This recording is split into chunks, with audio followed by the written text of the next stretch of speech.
Hello class and welcome to today's class, using evidence and making arguments. Before I get started, I forgot to announce and mention this last time, so I will say it.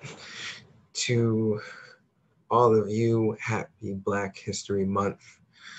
May this month bring a lot of learning, understanding, and an exploration in terms of whether it be yourself or someone that you might know. Okay, so using evidence and making arguments.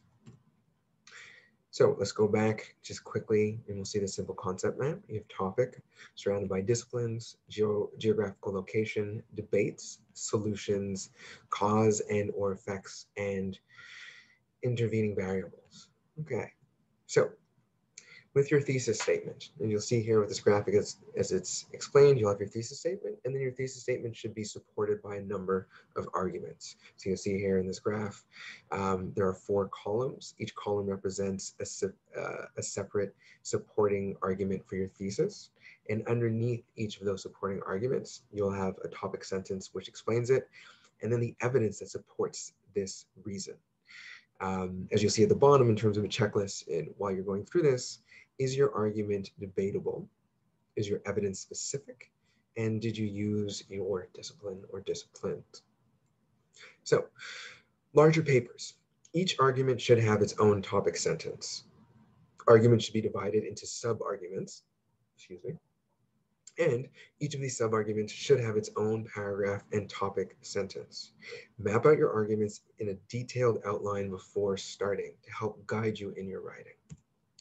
Topic sentences. So they are propositions. They are mini thesis statements.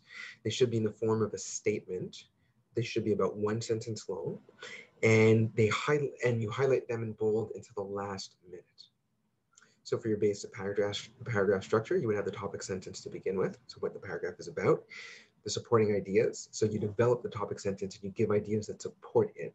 And then finally, the concluding sentence, which is just repeating or restating the topic sentence in a different way. Evaluating arguments. So, a debate. What do arguers win when they win an argument? Why do we try to convince others about academic subjects? And is trying to make someone believe something they don't want to a nice way to treat another human being? So, take an example of trying to convince your parents to let you borrow the car. You could use the approach of you tell them that all your friends' parents are letting them drive. You whine and complain until they just want you to shut up, and you yell and throw a temper tantrum. Sorry. Or you can describe and communicate past instances of trustworthiness on your part. Use statistics on teen driving that show how you don't fit the dangerous driver profile, and as well as your spotless driving record. So there are 3 types of sentences: fact, analytical, and sentence connectors. Moving along, there are 4 steps to a good argument. 1, support your arguments with the best evidence. 2, don't claim too much. 3, don't oversimplify a complex idea or issue. And finally, don't rely on personal opinion. Analyze the evidence instead. So, logical fallacies, errors in argumentation, and there are a number of them, so let's go through. Appealing to emotion, the appeal to emotion fallacy. So, arguments that persuade by tugging on the heartstrings, or alternatively, inciting hate. They often rely on connotative language and sensationalism. For those who are not familiar with what connotative language is, when you use words or language that connote something, it means that they're suggesting something. An example: every time you buy a product that uses animals testing, an animal dies. So for this example here with Lyndon Johnson campaign ad, there is, and again, I always say check the bottom of the slides to see the links that have been offered. This slide is a specific YouTube link that explains this entire ad. Moving along, personal attack fallacy. An argument that attacks a person instead of his or her argument. Example: Hillary Clinton would make a bad leader because I don't like what she's wearing. Okay. Another example. So the Conservative Party commercial, what they did is on the right-hand side, they promoted the Conservative Party leader. So I believe that's Mr. Harper. And then the other side, taking a shot at our current Prime Minister, Justin Trudeau. Appeal to authority fallacy. So, an argument that claims something to be true solely on the grounds that it is endorsed by a person of authority. So, Marilyn Monroe says, yes, I use Luster Cream shampoo. Or this image here with two, I guess, swimsuit models talking about quick trim. I happen to have no idea who those people are. And if I should, I apologize. Or, as you've seen with pretty much every single toothpaste commercial, they're always endorsed by at least one or two random dentists who say that this is the best thing that you should use. Also, if you watch a lot of TV and you watch infomercials, oftentimes when selling a product, they'll say they'll use a doctor, a physiotherapist, it's usually just one, who just supports their product and hoping that that will make people want to purchase it a bit more. Moving along, anecdote. Anecdotal evidence fallacy. So, an argument that is supported by only one example or a few examples. Such evidence is easily overturned by someone bringing up an anecdote from the opposite position. Example: it happened to my friend's friend. My kid plays video games and is violent. My grandfather smoked 30 cigarettes a day and doesn't have cancer yet, that argument in terms of having family members or friends who smoke so much and yet have never had cancer is often used as a justification for people to continue smoking. Okay, generalization fallacy. An argument that makes a complex argument too general. An argument that uses micro evidence to prove a macro argument. An example: exercise is good. Well, not for everyone. For example, recent heart patients. Law of large numbers fallacy. Very simply, confusing statistical probability with luck. Gambling. And then cause and effect. So correlation / causation mix up.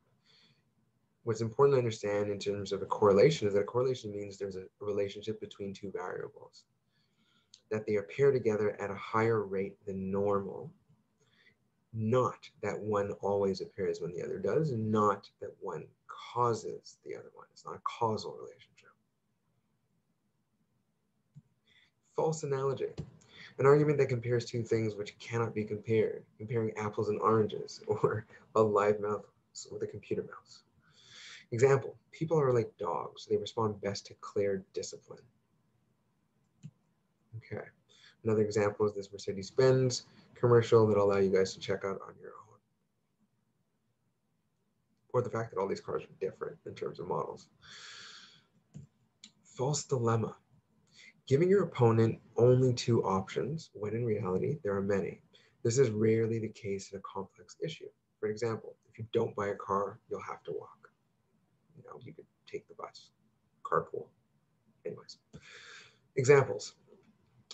George Bush: you are either with us or you are against us in the fight against terrorism. If I make an exception for you, then I have to make an exception for everyone else. No, it's a choice. Slippery slope. So the slippery slope fallacy. This is an argument which takes you from a small beginning to the worst possible scenario. So, example: better give up smoking. Next, you'll be on drugs. Next, you'll be in debt. Next, you'll ruin your life. Next, you'll die. Personally, I feel that I've experienced the slippery slope fallacy, and that it's often used by, I shouldn't say adults because I'm an adult now, and most of you are. It's often used by adults in positions of authority. So whether it's like teachers or parents, or sometimes like a professional, like a medical professional or police officer that's come in to give a talk. I'm sure some of you guys have experienced that. Example: the feminist agenda is not about equal rights for women. It is about a socialist, anti-family political movement that encourages women to leave their husbands, kill their children, practice witchcraft, destroy capitalism, and become lesbians. It is amazing what some people believe that they can get away with saying. Wow. Another example. So, taking quotes out of context. An argument that relies on evidence that has been paraphrased or quoted in a way that makes it lose its original meaning. An example: a movie poster for Lindsay Lohan. I'm not sure if all you guys know who Lindsay Lohan is. Anyways, so Nolan's new movie quotes that a critic thinks is tremendous and definitely worth seeing, when the actual quote was, "I Know Who Killed Me is a terrible film. It is a tremendous waste of time, but it's definitely worth seeing if you want to understand the qualities of a very bad movie." And finally, using bad statistical analysis, also something you should avoid. Again, that is the end of the slides and of today's pre-recorded class. If you have any questions about any of the information, um, please feel free to send me a Mio message. I will try to get back to you. I will get back to you in a 24-hour delay at most. Other than that, be well, be safe, be kind to each other. Take care.